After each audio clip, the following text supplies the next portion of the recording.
Begitu dia menoleh ke gordeng jendela yang terkena hembusan angin dari loster, Danu melihat dikala kilat menyambar sosok Ranti yang basah kuyup dengan wajah yang begitu hancur menakutkan. Berdiri diam menatap ke arah Danu, terus menangis. "Kang, tolong Ranti, Kang. Tolong Ranti. Sempurnakan, Kang.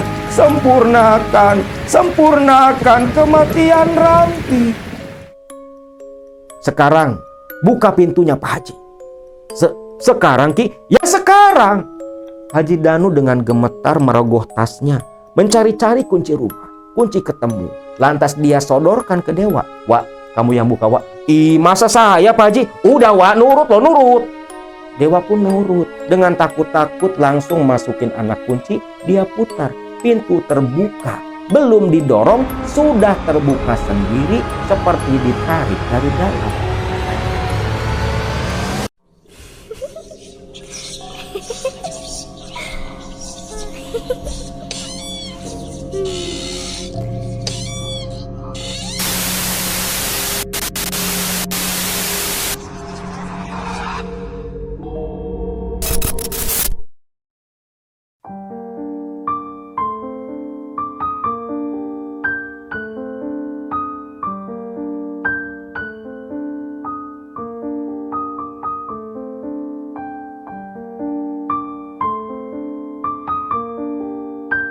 Assalamualaikum warahmatullahi wabarakatuh. Salam sejahtera buat semua baraya KMS dimanapun kalian berada. Video kali ini Akang masih akan melanjutkan cerita dari kisah iblis betina Ranti, di mana di video sebelumnya sosok iblis berbalut manusia bernama Ranti akhirnya meninggal dunia, namun tanpa disadari oleh warga Karangsari. Dikala selepas sholat Isya saat sambaran kilat yang begitu menggelegar, ternyata sambaran kilat itu menyambar tepat di atas pusara Ranti, yang langsung keluar asap tipis berubah menjadi gumpalan yang memadat dan menunjukkan sosok Ranti yang muncul, disertai diiringi suara lengkingan, jeritan penuh kesakitan, penuh penderitaan yang terdengar samar oleh Haji Danu di dalam kediamannya. Malam itu, di tengah guyuran hujan yang melanda di langit desa Karangsari, Haji Danu di dalam kediamannya yang begitu sepi. Dia duduk menyandar di atas sofa. Pikirannya menerawang, tatapannya kosong. Haji Danu duduk terdiam sendiri. Lintasan-lintasan kejadian di masa lalu mulai bermunculan dalam pikiran. Kejadian di mana Haji Danu mencaci, memaki, membentak Ella istrinya. Lintasan masa lalu, rekaman-rekaman dalam otak, di mana Haji Danu dengan tega menceraikan Ella, mengusir Ella di depan anaknya sendiri demi Ranti, perempuan laknat yang dia nikahi menjadi istri kedua. Malam itu pun lelehan air mata mengalir di sudut penglihatan Danu. Danu sesenggukan menangis menyesali perbuatannya di masa lalu. Suara tangis Danu malam itu tersamarkan oleh suara guyuran hujan. Bi Imah tak ada di rumah. Danu sendiri di dalam kala itu. Danu meringkuk di atas sofa, memeluk lutut dengan kedua tangannya. Danu seperti anak kecil yang kehilangan mainan saat itu. Menangis pilu, menyesali semua perbuatannya. Namun, dikala Danu yang sedang terpuruk kala itu, ketika petir menyambar menimbulkan suara yang bergemuruh, samar-samar Danu mendengar suara tangisan. Tangisan yang begitu pilu, lirih, seperti terbawa angin malam, tersamar oleh rintikan hujan yang menimpa lantai dan teras rumah Danu. Suara itu semakin jelas terdengar di telinga Danu, yang makin lama semakin mendekat ke arah jendela ruang tamu. Suara tangis yang begitu nyata membuat Danu terdiam, berusaha mendengarkan tangisan itu. Lantas disertai suara panggilan, Kang Danu, tolong Kang, tolong Ranti Kang Danu, tolong Ranti. Danu terperanjat kaget. Begitu dia menoleh ke gordeng jendela yang terkena hembusan angin dari loster, Danu melihat dikala kilat menyambar, sosok Ranti yang basah kuyup dengan wajah yang begitu hancur menakutkan, berdiri diam menatap ke arah Danu, terus menangis. Kang, tolong Ranti Kang, tolong Ranti, sempurnakan Kang, sempurnakan kematian Ranti. Itulah suara dari sosok makhluk yang menakutkan, yang suaranya begitu mirip dengan Ranti, mantan istri Danu yang kemarin dikebumikan. Melihat itu, Danu begitu ketakutan, lantas bangkit dan loncat dari sofa, lari menuju ke dalam kamar utama. Pintu Danu tutup, dia kunci dari dalam. Danu menuju ke pojokan kamar di samping ranjang.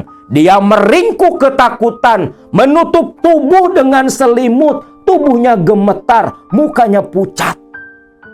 Sedangkan tatkala Danu yang ketakutan di pojokan kamar malam itu, Danu mendengar suara pintu depan yang pelan berderit terbuka. Lalu disertai suara tangis dan langkah kaki terseret berjalan di atas lantai rumah Danu, mendekat sambil terus menangis, memanggil-manggil Danu. Kang Danu, tolong Ranti Kang, tolong Ranti. Suara itu berada di balik pintu kamar Danu. Danu, dari rasa takut mulai muncul rasa berani. Dari dalam kamar sambil meringkuk ketakutan, Danu membentak, "Pergi, pergi Ranti, pergi. Jangan ganggu aku Ranti, pergi!" teriak Danu. A'udzubillahi minasyaitonirrajim. Bismillahirrahmanirrahim, teriak Danu, teringat membaca ayat-ayat suci. Allahu la ilaha illallah hayyul qayyum. Sambil nangis, sambil berleleh air mata, membaca ayat kursi, meminta perlindungan kepada Tuhannya yang beberapa tahun Danu lupakan karena tipu daya iblis betina. Tangisan semakin kencang, melengking memilukan. Suara tangis yang berubah menjadi tawa, lalu teriakan yang pelan seolah menjauh tersamarkan oleh guyuran air hujan lalu menghilang tak terdengar di telinga Danu. Danu tak henti-hentinya terus membaca ayat-ayat suci yang dia hafal. Terus dia lantunkan tak berhenti sampai air mata kering, bibir pecah-pecah. Danu belum berhenti melantunkan ayat-ayat suci. Sampai akhirnya hati Danu mulai terasa tenang. Situasi mulai kembali hening. Suara guyuran hujan berhenti. Danu merasa situasi sudah mulai terkendali. Lantas dia naik ke pembaringan. Tak lupa berdoa, mengangkat selimut tebal, berusaha untuk memejamkan mata. Besok paginya, Danu terbangun dengan mata yang sembab. Lekas dia turun dari ranjang membuka pintu. Betullah, ketika Danu melihat ke arah lantai, ada ceceran tanah dan air serta bekas telapak kaki. Sadarlah Danu, kalau memang yang semalam bukanlah ilusi, bukan mimpi, tapi betul-betul nyata, sosok jelmaan arwah Ranti datang meneror ke rumahnya. Danu melihat ceceran tanah merah bercampur air dan bekas telapak kaki dari pintu ruang tamu menuju ke pintu kamar Danu. Di situ Danu pun gemetar. Jiwanya terguncang. Astagfirullahaladzim, ya Allah. Berarti yang semalam memang betul-betul nyata. Ya Allah ya Robbi. Tak berpikir panjang. Pagi itu pun Danu langsung mengemasi pakaiannya. Danu berniat pergi dari rumah itu karena pasti malam nanti sosok Ranti akan kembali datang meneror Danu. Pagi itu di tempat lain, Dewa dan Aceng.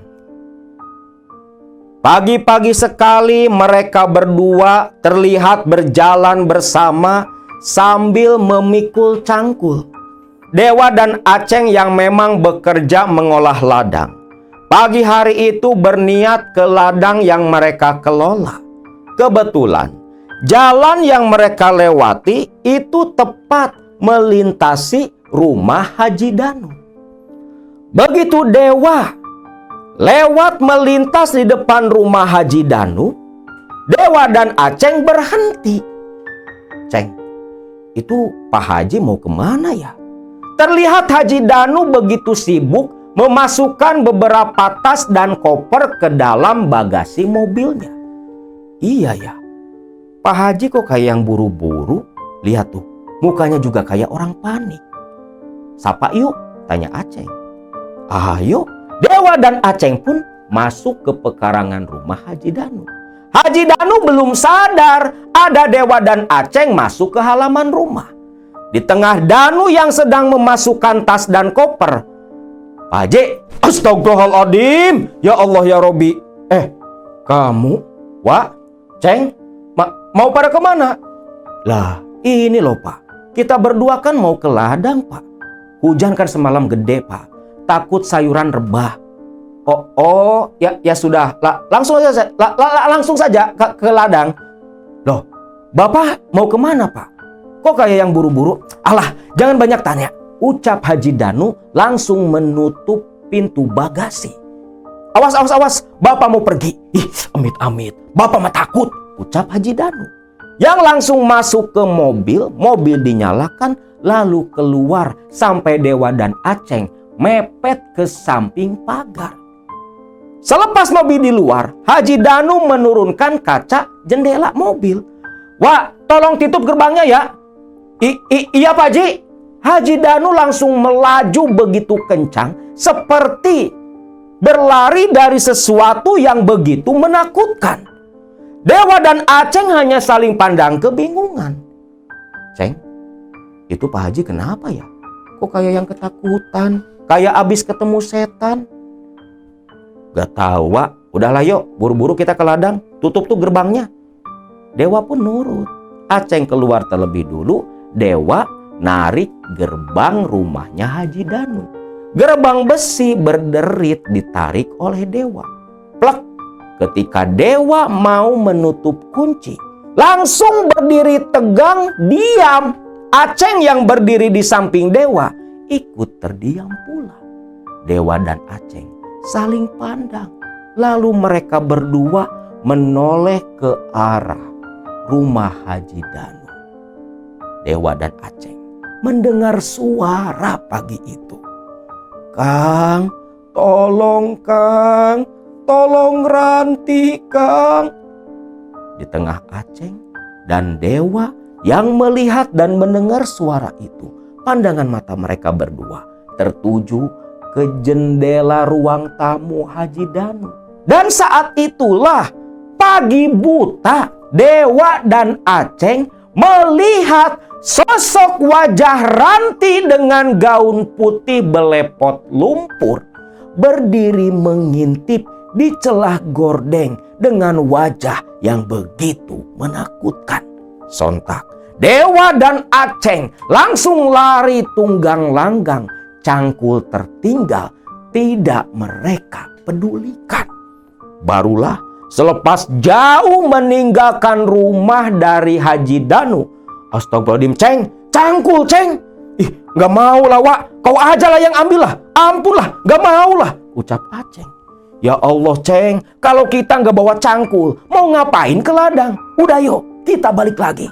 Tapi Wak, Allah udah, tau tuh setan gak bakal keluar. Yuk, balik lagi yuk. Akhirnya walau ketakutan nih si Aceng, balik lagi sama Dewa ngambil cangkul yang tertinggal. Mereka ngambil cangkul sampai ngendap-ngendap kayak maling takut ketahuan. Gagang cangkul mereka sentuh. Wak, aman Wak, aman Ceng. Mereka pun ngintip kembali ke jendela. Aman Ceng, aman. Udah gak ada Ceng. Alhamdulillah. Yaudah yuk, bawa nih cangkul. Dibawa. Baru saja mau melangkah, kembali terdengar suara samar. Kang, tolong Ranti Kang. Ya wis, mereka berdua pun sambil memikul cangkul lari tunggang langgang ketakutan. Singkat cerita, malam harinya Dewa, Aceng malam itu berkumpul di pos ronda beserta Elan dan Lili. Di pos ronda itu, Dewa dan Aceng menceritakan kejadian tadi pagi kepada dua kawannya. Li, Lan, tadi pagi Haji Danu pergi dari rumah seperti orang ketakutan. Ternyata sepertinya arwah si Ranti. Dia gentayangan. Wah, gak mungkin Kang Dewa. Masa tahun segini masih ada arwah penasaran? Bener Li, bener.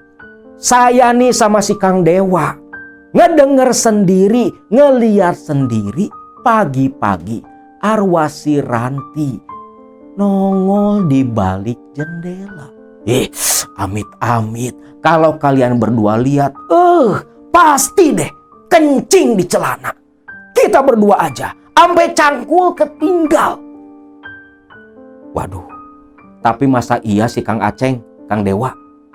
Masa iya pagi-pagi setan nongol, gentayangan? Bukannya setan, biasanya malam hari baru keluar. Ya ndak tahu lah, tapi yang jelas kita berdua nih Lan, tadi pagi memang ketemu dengan sosok arwah dari si Ranti. Sepertinya Haji Danu pergi pun gara-gara diteror sama tuh setan. Amit-amit lah. Jangan sampai kalian berdua ketemu sama arwahnya si Ranti. Ya udahlah, jangan ngomongin setan terus. Kalau datang kan berabe. Semua orang pun lantas langsung terdiam.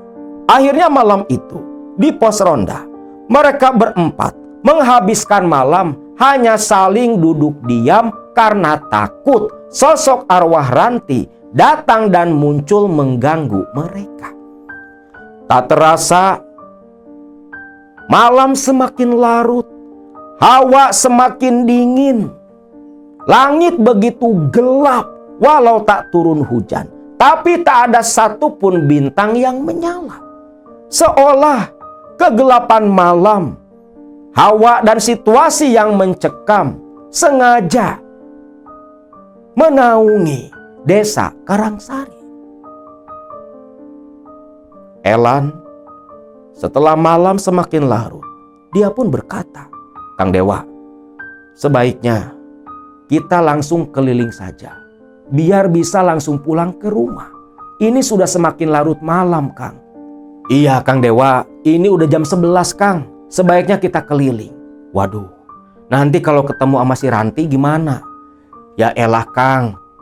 Yang penting kita jangan ngelewati rumahnya Haji Danu. Kita ambil jalan yang lain aja, Kang. Biar nggak ketemu sama sosok si Ranti. Si Ranti pasti diamnya di rumah Haji Danu. Kan kata Kang Dewa tadi ketemunya di rumah, Kang." "Ya juga ya.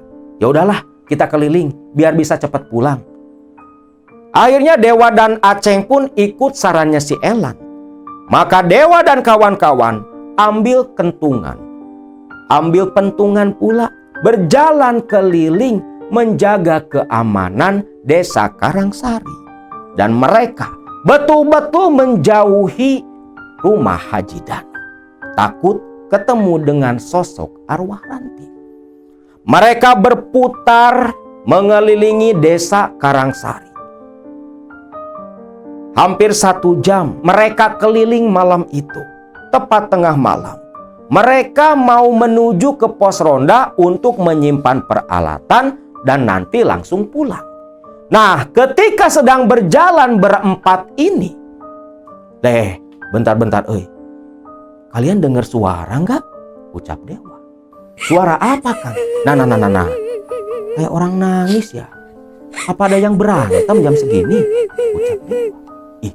Iya, Kang. Ini suara perempuan loh, Kang." "Waduh, kayaknya ada yang habis berantem nih, Kang. Samperin yuk," ucap si Dewa. Yang lain pun nurut, nggak ada pikiran jelek. Mereka pun langsung menuju ke sumber suara tangisan.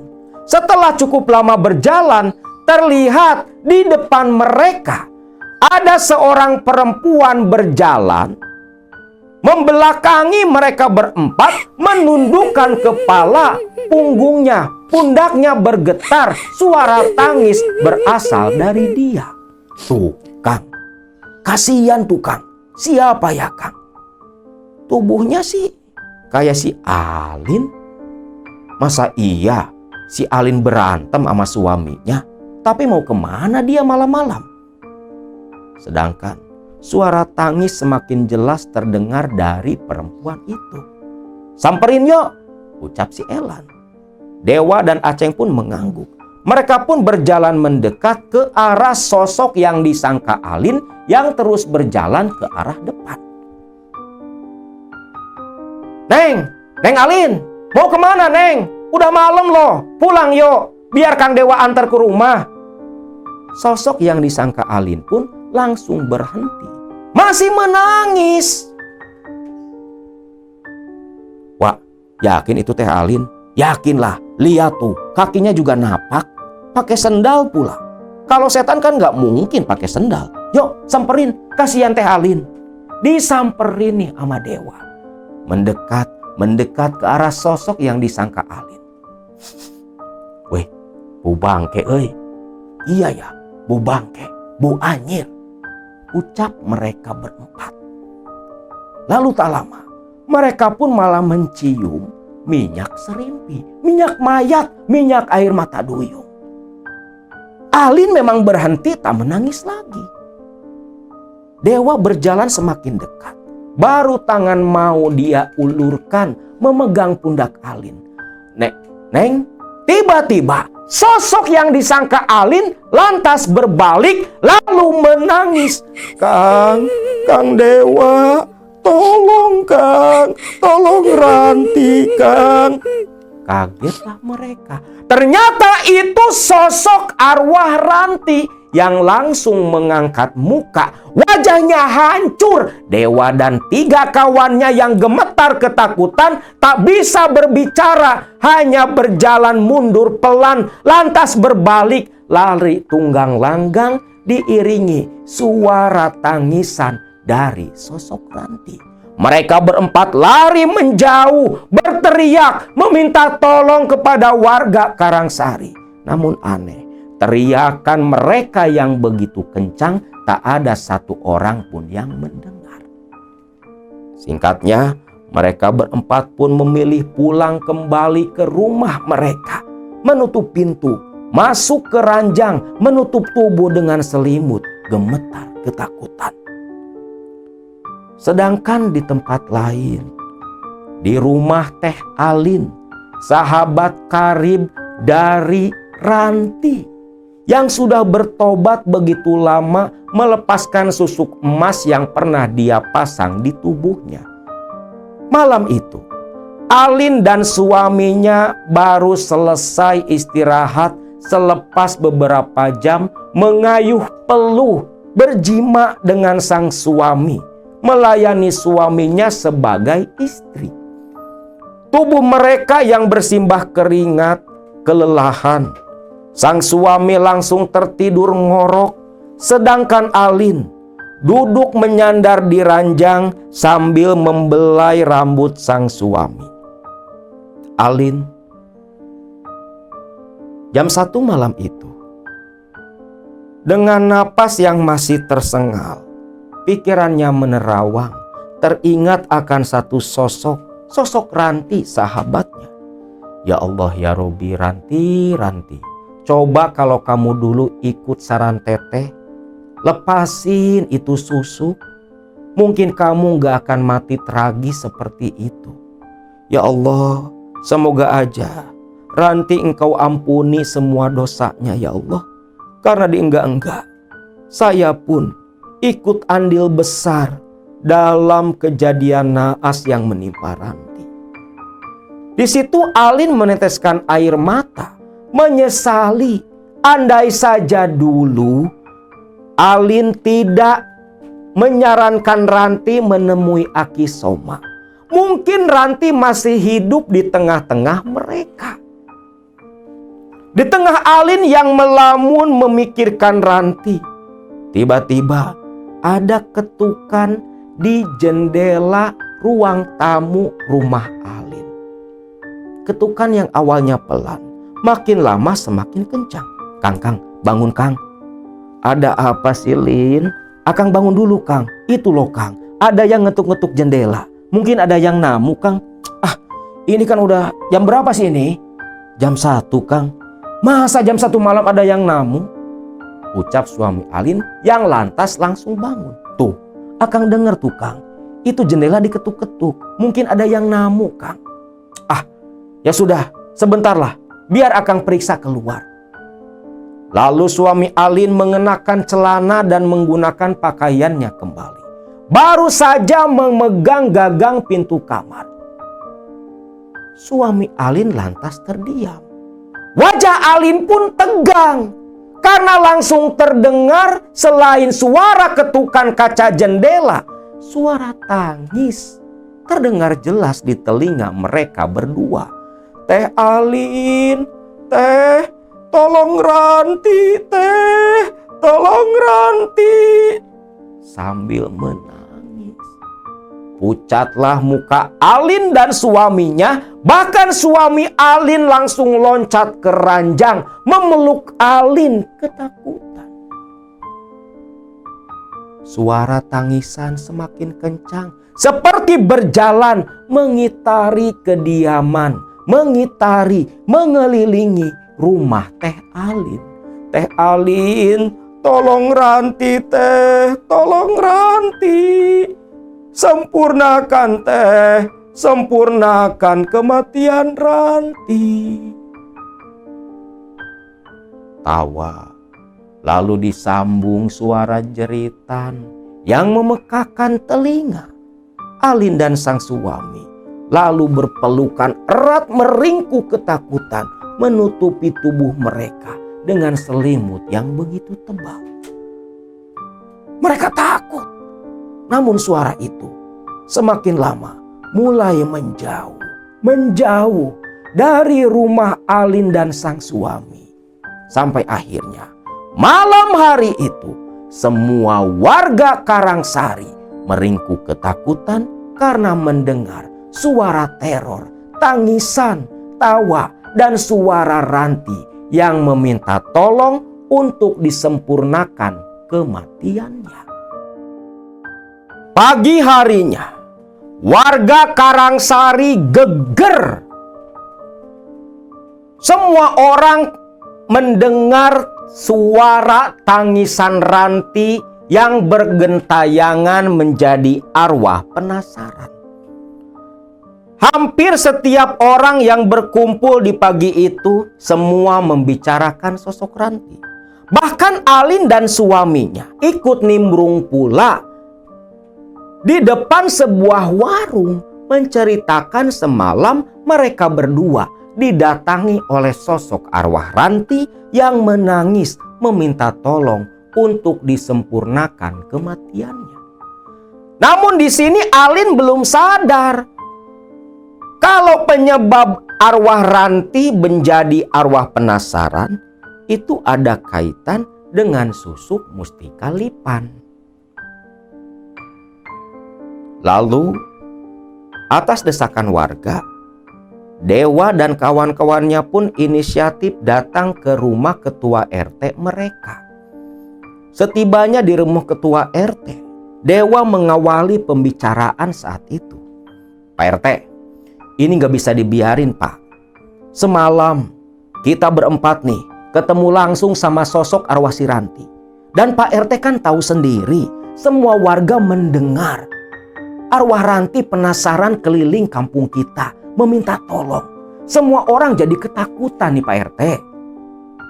Kita harus cari solusi, cara agar arwah si Ranti ini tidak kelayapan dan mengganggu warga. RT yang mendengar keluhan Dewa yang mewakili warganya hanya terdiam. Lawang si RT ini kan bingung. Ngadepin rampok, ngadepin maling, lebih jelas, lebih gampang. Lah ngadepin arwah penasaran, gimana caranya? Bingung si RT pagi itu. Begini aja, Wak. Kalau ngurusin setan, itu kan kerjaannya orang pintar. Kita harus nyari nih, orang pintar yang bisa nyelesain masalah ini. Nah itu Pak RT maksud saya. Masalah nyari sih gampang Pak RT. Lah kira-kira ada anggarannya kagak buat ngamplopin tuh dukun nanti? Alah, kalau masalah itu mah gampang. Kan masih ada uang kematian. Loh, yo jangan gitu Pak RT. Uang kematian kan buat beli kain kapan. Gimana kalau nanti Pak RT mati? Wak, jangan gitu, Wak. Ya istilahnya Pak RT. Ya wis lah, yang penting mah Wak, cari dulu orang pinternya. Masalah amplop mah belakangan, gampang. Nanti warga suruh patungan. Ya udahlah Teh, gini saja Teh, ucap Dewa. Gimana nih Teh, kalau kita nanti minta tolong saja ke Aki Taja. Soalnya Aki Taja nih, yang dulu beresin masalah kuburan yang keras seperti batu. Dan Aki Taja pula yang ngobatin si Rohman, saudara saya yang di Karangcengek Teh. Nah, kalau ke Aki Taja pasti bisa. Ya udahlah, mau kapan kalian menemui Aki Taja? Gak tahu Teh, nantilah. Soalnya kita ini kan lagi banyak kerjaan Teh. Ya sudah, kalau nanti sudah ada rencana mau menemui Aki Taja, sebaiknya lebih cepat lebih baik. Biar masalah di kampung kita lekas selesai. Hari itu mereka belum menentukan waktu yang tepat untuk mendatangi Aki Taja. Karena memang lagi sibuk-sibuknya pasca hujan lebat tempo hari, ladang sayuran mereka banyak yang rusak. Di tempat lain, Haji Danu yang sudah beberapa hari pergi dari rumahnya di Karangsari.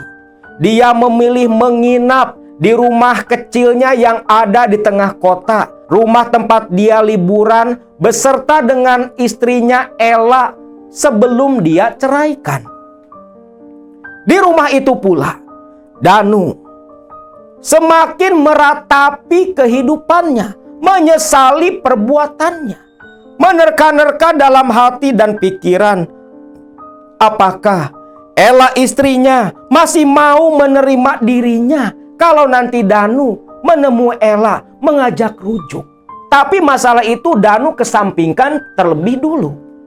Danu lebih fokus ingin menyelesaikan masalah teror dari arwah Ranti istri keduanya yang terus menghantui Danu setiap malam. Setiap malam Danu tak pernah bisa tidur nyenyak. Selalu saja ketika langit mulai gelap, Danu selalu mendengar suara Ranti yang terus menangis meminta tolong untuk disempurnakan kematiannya. Sedangkan Danu tak tahu apa-apa tentang penyebab tak sempurnanya kematian si Ranti. Akhirnya, karena pusing mikirin hal itu, Danu pun memilih datang ke kios yang hampir 2 minggu lebih tidak pernah Danu kunjungi selepas kematian Ranti. Singkat cerita, sesampainya di kios yang Danu percayakan ke Agus, karyawan yang paling dia percaya. Sesampainya di kios itu, Agus bersalaman dengan Haji Danu majikannya. Lalu Haji Danu mengajak Agus bicara di dalam. Gus, kita ngomong di dalam saja. Ada yang mau Bapak ceritakan sama kamu, Gus. Iya Pak. Agus lantas menyerahkan pekerjaan melayani pembeli ke karyawan yang lain. Lalu ngikuti Haji Danu ke dalam. Duduk Gus. Iya Pak Haji. Agus duduk. Ada apa ya Pak Haji? Gini Gus, Bapak mau tanya. Apa kamu tahu kabar terbaru di Karangsari sekarang seperti apa? Kabar? Kabar tentang apa ya Pak Haji? Jangan pura-pura Gus. Kabar tentang teror arwahnya Ranti. Pasti semua orang sudah tahu Gus. Loh, kok Pak Haji tahu Pak? Gus, sebelum orang lain diteror, saya duluan sampai saya pergi dari rumah. Rumah di Karangsari saya kosongkan Gus. Gimana? Apa yang terjadi di sana Gus? Wah, parah Pak Haji. Parah. Pokoknya setiap malam sekarang kampung Karangsari seperti kampung mati Pak Haji. Gak ada yang berani keluar rumah Pak. Termasuk saya Pak. Saya pun jadi parno, jadi ketakutan sendiri. Hampir tengah malam kami semua selalu mendengar samar suara tangisan Bu Ranti. Aduh, gimana ya Gus? Terus terang saja Gus, setiap malam Bapak pun diteror juga. Padahal Bapak udah tinggal di rumah yang di kota. Gus, apa kamu tahu Gus, orang pintar mana yang kira-kira bisa bantu Bapak buat nyelesain masalah ini Gus? Orang pintar? Sebentar Pak, biar saya ingat-ingat dulu. Agus terlihat berpikir, memejamkan mata, keningnya sampai berkerut. Aneh, siapa ya? Wah, iya Pak, ada Pak, di Karangcengek Pak. Siapa Gus? Aki Taja Pak, Aki Taja. Sesepuh di Karangcengek Pak. Sepertinya hanya beliau Pak yang bisa menyelesaikan masalah ini Pak. Aki Taja. Bolehlah Gus. Nanti sore selepas tutup toko, tutup kios, antar Bapak menemui Aki Taja Gus. Baik Pak. Nanti saya antar ke sana Pak. Tapi Pak, nanti anterin Agus pulang ya Pak ke Karangsari. Yo gampang lah. Bapak juga mau sekalian nengok rumah sebentar.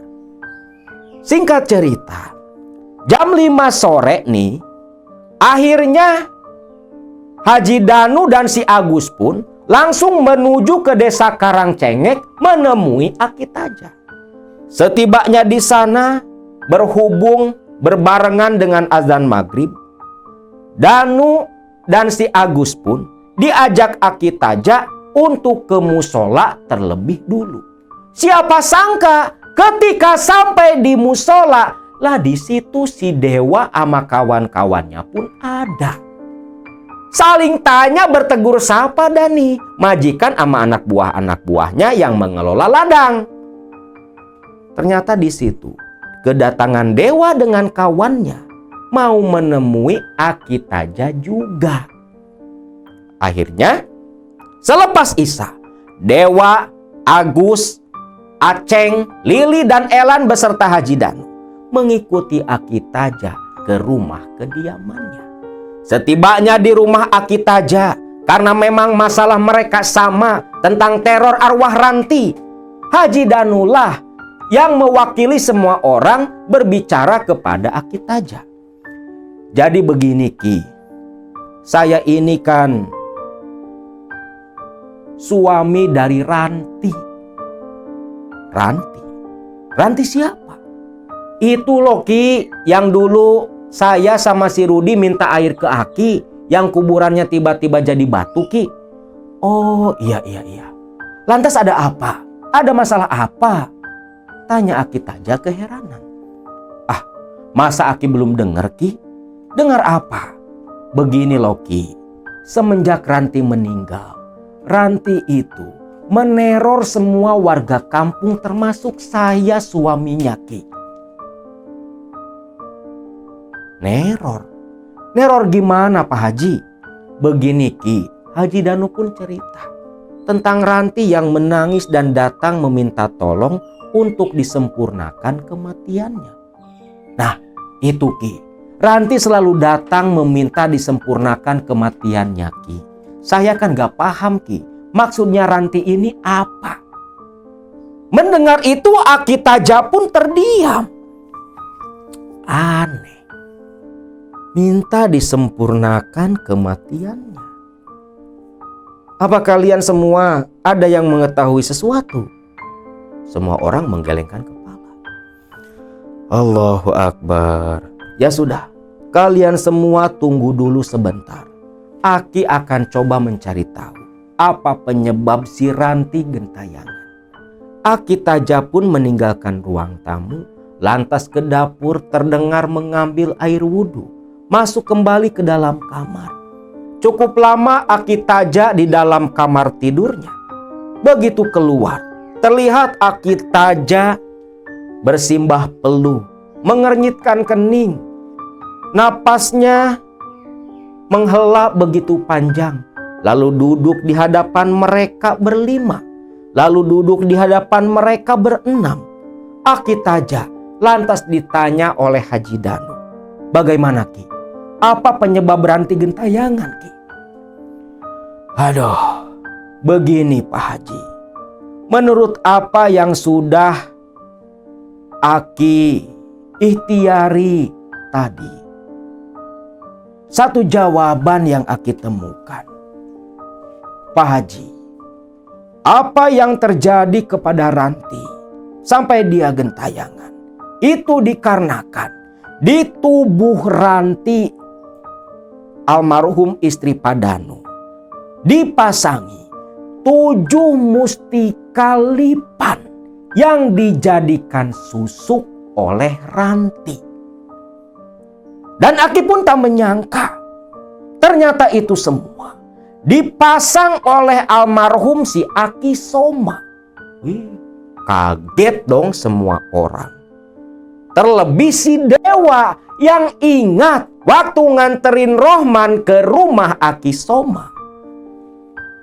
Dewa kan ngeliat Ranti di luar di depan pintu rumah Aki Soma seperti sudah melakukan sesuatu. Melihat Dewa yang terdiam melamun, Haji Danu pun menegur Dewa. Wak, kamu kenapa malah ngelamun Wak? Maaf Pak Haji, saya jadi ingat sesuatu Pak Haji. Ingat apa? Begini Pak Haji, Dewa pun ceritakan pengalamannya dulu waktu nganterin Rohman. Gak salah lagi. Ini pasti susuk mustika lipan yang dimiliki si Aki Soma. Aki tahu betul. Karena mustika itu memang dulu sempat Aki perebutkan. Aki niat merebut mustika itu agar tidak disalahgunakan. Tapi ya sudahlah. Mungkin ini sudah takdir. Lantas harus bagaimana Ki? Saya nggak mau diteror setiap malam oleh arwah Ranti, Ki. Bahkan saya sampai ninggalin rumah, Ki. Karena pasti Ranti datang kembali ke rumah yang beberapa tahun saya tempati dengan Ranti, Ki. Aki Taja mangguk-mangguk. Begini saja. Sekarang sebaiknya kita ke Karangsari. Kita ke rumah Pak Haji Danu. Biar Aki bersihkan dan Aki pagari rumah Pak Haji. Agar si Ranti nggak datang neror lagi, Pak. Baru nanti kita urus si Ranti secara langsung. Agar tak mengganggu warga di Karangsari. Nah, itu lebih baik, Ki. Jadi malam ini saja, Ki. Malam ini. Jangan biarkan berlarut-larut. Tunggu sebentar. Biar Aki melakukan persiapan. Aki Taja memanggil sang istri untuk membantu menyiapkan peralatan. Niatnya mau membersihkan rumah Haji Danu. Sekaligus membenteng rumah Haji Danu dengan pagar goib agar arwah si Ranti tak mengganggu Haji Danu lagi. 1 jam lamanya persiapan Aki Taja pun selesai. Lalu mereka bertujuh naik mobil Haji Danu berdesak-desakan langsung menuju ke desa Karangsari. Betullah, ketika masuk ke gerbang desa Karangsari, desa itu sudah seperti kampung mati. Tak ada satupun orang di luar rumah. Tuh, Pak Haji, lihat sendiri kan. Sekarang kampung seperti kampung mati, Pak. Semua ketakutan diteror dan ketemu sama arwah Ranti. Ki, beresin ya, Ki. Tenang saja Pak Haji, kita berdoa bersama-sama. Singkat cerita, tibalah di rumah Haji Danu. Rumah sudah seperti rumah hantu.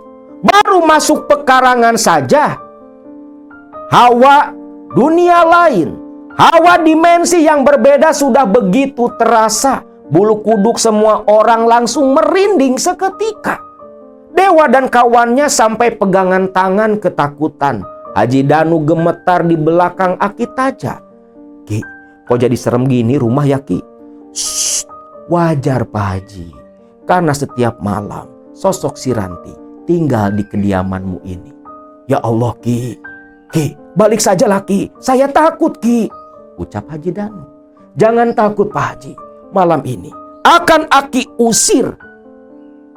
Aki bersihkan rumah ini dari pengaruh jahat arwah Ranti. Sekarang buka pintunya Pak Haji. Sekarang, Ki? Ya sekarang. Haji Danu dengan gemetar merogoh tasnya, mencari-cari kunci rumah. Kunci ketemu. Lantas dia sodorkan ke Dewa. Wak, kamu yang buka, Wak. Ih, masa saya Pak Haji? Udah, Wak, nurut loh, nurut. Dewa pun nurut. Dengan takut-takut langsung masukin anak kunci. Dia putar. Pintu terbuka. Belum didorong, sudah terbuka sendiri seperti ditarik dari dalam. Bau apek dan angin menerpa dari dalam ke wajah mereka semua.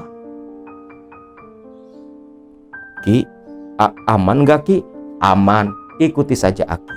Bismillahirrahmanirrahim. Ucap Aki Taja, memulai langkahnya masuk terlebih dulu ke dalam rumah Haji Danu. Akhirnya mereka ikut masuk ke dalam. Lampu yang mati langsung dinyalakan Haji Danu.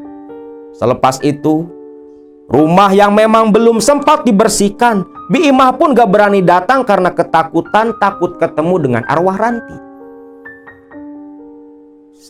Ke posisi rumah itu masih sama persis seperti waktu Ranti terbaring menjadi jenazah. Lalu Aki Taja meminta Haji Danu menemani dirinya mengelilingi setiap ruangan di dalam rumah itu. Selepas semua dikelilingi, diperiksa oleh Aki Taja, Aki Taja pun mengajak semua orang berkumpul di ruang tamu. Lalu Aki Taja mengeluarkan benda-benda dari dalam tas kaneron yang dia bawa. Ternyata isinya berupa kemenyan, arang, umbo rampe, kembang 7 rupa. Lalu berkata kepada Haji Danu, Pak Haji, minta air mentah di baskom Pak Haji. Sekarang, Ki, Sekarang Pak Haji, Haji Danu ditemani dewa. Langsung ambil air pakai baskom. Diserahkan ke Aki Taja. Air pun langsung ditaburi oleh kembang 7 rupa. Dewa bertugas menyalakan arang yang dibawa Aki Taja. Selepas arang menyala, kemenyan yang dibubuhkan disimpan di samping arang. Aki Taja menyuruh semua orang duduk di belakang. Lalu mulailah Aki Taja mengeluarkan ilmu kemampuannya untuk membersihkan rumah Haji Danu dari sosok Ranti yang meneror warga selama ini. Di depan Aki Taja ada baskom arang yang menyala. Baskom berisi air dan kembang 7 rupa, lalu semangkuk garam kasar begitu banyak. Arang yang menyala mulai digunakan Aki Taja. Ditaburi kemenyan, asap kemenyan pun langsung mengepul. Menambah suasana mencekam di dalam rumah semakin menjadi-jadi, semakin menakutkan. Haji Danu, Agus, Dewa, dan yang lain ampe duduk dempet-dempetan ketakutan. Ini 6 orang laki-laki, gak ada satupun yang jantan. Mendadak letoy semua. Terlebih ketika di tengah Aki Taja yang terus membaca-baca jampi bercampur ayat-ayat suci. Di luar terdengar riuh suara angin, lalu mulai tercium aroma aneh. Aroma bangkai bercampur aroma anyir dan bau apek yang dikenali betul oleh Haji Danu. Aroma dari tubuh Ranti. Suara angin semakin riuh. Lalu mulai terdengar suara tangis di kejauhan yang langsung membuat lampu-lampu di rumah Haji Danu padam seketika. Orang-orang semakin tegang ketakutan. Dewa sampai meluk tangan kanan Haji Danu. Mepet semua kumpul di belakang Aki Taja. Suara tangis semakin mendekat seperti berjalan ke rumah Haji Danu. Kang Danu, tolong Ranti, Kang, tolong Ranti. Suara itu kembali terdengar. Lalu, tepat di depan Aki Taja, yang di depan Aki Taja itu jendela. Gordeng-gordengnya terkena hembusan angin berkibar-kibar seperti di film-film horor. Menurut cerita dari Kang Dewa, seketika itu pula di depan sosok Aki Taja, di balik jendela, di teras di luar, sosok arwah Ranti berdiri dengan rambut yang awut-awutan, gaun putih yang sudah belepotan lumpur. Aki Taja lalu mengambil segenggam garam. Garam diambil, didekatkan ke mulut, lalu Aki Taja membaca sebuah doa.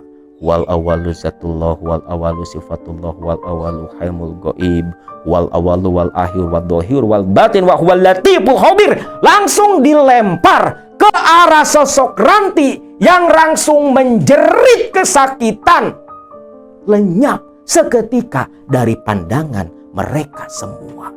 Selepas sosok Ranti menghilang, lampu kembali nyala. Situasi kembali tenang. Lalu Aki Taja menyuruh Dewa menebarkan semua garam di sekeliling rumah, termasuk air umbo-rampe, dicipratkan dan disiramkan di 4 penjuru rumah Haji Danu. Dewa dengan ke-4 kawannya langsung menuruti perintah Aki Taja. Garam ditabur mengelilingi rumah Haji Danu, air diciprat dan disiram di 4 penjuru. Lalu selepas itu Haji Danu bertanya, Ki, lantas sekarang bagaimana Ki? Apa sosok si Ranti gak bakal datang lagi ke sini Ki? Insya Allah Pak Haji. Insya Allah si Ranti gak akan berani lagi datang kemari. Sudah Aki bersihkan, sudah Aki pagari. Kalian boleh pulang. Malam ini Aki akan menginap menemani Haji Danu. Dan ingat, besok itu hari Kamis. Kita urus langsung teror si Ranti. Kita urus langsung arwah penasaran si Ranti ke pemakaman. Aduh Ki, boleh nggak Ki? Kalau kita semua nginep dulu di sini Ki. Gak berani lah Ki, takut papasan sama Ranti di jalan Ki. Ya sudah, terserah kalian saja. Akhirnya semua orang memilih menginap di rumah Haji Danu yang sudah dianggap tempat paling aman di kampung Karangsari. Esok paginya, Dewa dan kawan-kawannya pun pulang. Untuk persiapan nanti malam, Dewa disuruh oleh Aki Taja untuk membeli sebuah pendil sebagai syarat untuk melakukan ritual nanti malam. Akhirnya, malam hari selepas sholat Isya, Dewa yang membawa pendil, umbo rampe dan sejenisnya bersama dengan Elan, Lili dan si Aceng beserta si Agus pula langsung menuju ke rumah Haji Danu. Setibanya di rumah Haji Danu, Aki Taja mengajak mereka semua langsung ke kuburan. Setibanya di kuburan nih, karena memang gak terlalu jauh dari pemukiman. Begitu sampai di pemakaman, Aki Taja mengajak mereka semua bersembunyi di balik rerumpunan pohon bambu dan pohon mahoni, tapi pandangan mereka tertuju ke arah pusara dari sosok Ranti. Ki, ngapain kita sembunyi di sini Ki? Sudahlah, kalian lihat saja. Ada tontonan menarik sebentar lagi, ucap Aki Taja. Tontonan apa Ki? Shh, diam saja. Kalau firasat Aki tak salah, sebentar lagi kalian lihat ke atas pusara si Ranti. Semua orang pun mengalihkan pandangan ke arah pusara Ranti. Diam, gak ada yang berani bicara sama sekali. Bernapas pun diatur agar tak menimbulkan suara. Makin lama suasana makin tegang. Mereka pelan-pelan perlahan melihat dari sosok tengah pusara kuburan Ranti seperti ada asap tipis yang makin lama makin tebal lalu menjadi wujud sosok Ranti. Ki, itu Ki. Shh, diam. Kita biarkan dulu dia pergi, ucap Aki Taja. Betul saja nih, selepas menjelma jadi sosok Ranti, Ranti pun langsung terbang menjauh dari pemakaman sambil menangis dan meminta tolong untuk disempurnakan. Nah, selepas sosok Ranti yang tak terlihat lagi, barulah Aki Taja mengajak semua orang berdiri berjalan mendekat ke arah kuburan Ranti. Begitu tiba di samping pusara Ranti, semua terkejut. Ternyata di atas pusara ada celah seperti tanah terbelah. Masih ada asap-asap tipis. Namun anehnya nggak terasa hangat ataupun panas. Wak, mana pendilnya Wak? Ini Ki. Dewa nyodorin pendil. Pendil dibuka tutupnya, lantas dimasukkan ke tengah-tengah celah terbuka di atas pusara Ranti. Dikubur sedemikian rupa sampai hanya terlihat di permukaan pendil yang terbuka. Mulut pendilnya saja. Lalu selepas itu, Aki Taja pun mengambil garam dan dia putari kuburan Ranti. Aki Taja nyuruh Dewa bakar kemenyan. Lalu Aki Taja duduk bersila membuka botol minyak serimpi. Dia letakkan di atas pusara pula. Aki Taja pun mulai membaca mantra bercampur doa dan ayat-ayat suci. Hampir 1 jam lamanya Aki Taja melakukan itu. Sampai akhirnya dianggap selesai, Aki Taja mengajak kembali semua orang sembunyi di balik pohon-pohon bambu. Mereka semua diam menunggu dengan perasaan ketakutan tegang bercampur baur menjadi satu. Jam demi jam mereka lalui. Sampai akhirnya mereka mulai diam kembali fokus tatkala mendengar samar-samar suara tangis menuju ke arah kuburan. Yakinlah mereka, sosok arwah Ranti pulang kembali ke pusaranya. Tak lama betul lah, sosok Ranti yang berupa setan ini langsung berdiri di atas pendil yang terbuka seperti tak sadar, lalu berubah kembali menjadi gumpalan asap, masuk, pelan, samar-samar, dan langsung menghilang begitu saja. Selepas hilang, Akitaja buru-buru lari diikuti mereka semua, langsung menutup pendil dan langsung membaca doa-doa dengan mantra. Selepas itu, pendil dicabut oleh Akitaja, diikat dengan selembar kain merah. Begitu kencang, dia simpan di samping Akitaja. Lalu Akitaja menyuruh dewa untuk menancapkan 4 pohon hanjuang, seolah memagari pusaranya si Ranti. Ki, ini pohon hanjuang untuk apa, Ki? Tanam saja di 4 penjuru kuburan Ranti. Harus hidup. Karena selama pohon hanjuang ini hidup, selama itu pula arwah Ranti akan terpenjara dan tidak bisa berkeliaran lagi di kampung Karangsari. Akitaja terus membaca doa-doa. Doa untuk memagari dan mengunci arwah Ranti agar tidak bergentayangan. Sedangkan ketika tutup pendil yang sudah diikat oleh kain merah, dewa tanyakan apa isinya karena baunya begitu anyir. Akitaja tersenyum, lantas dia berkata kalau isi dari pendil itu adalah darah dan nanah.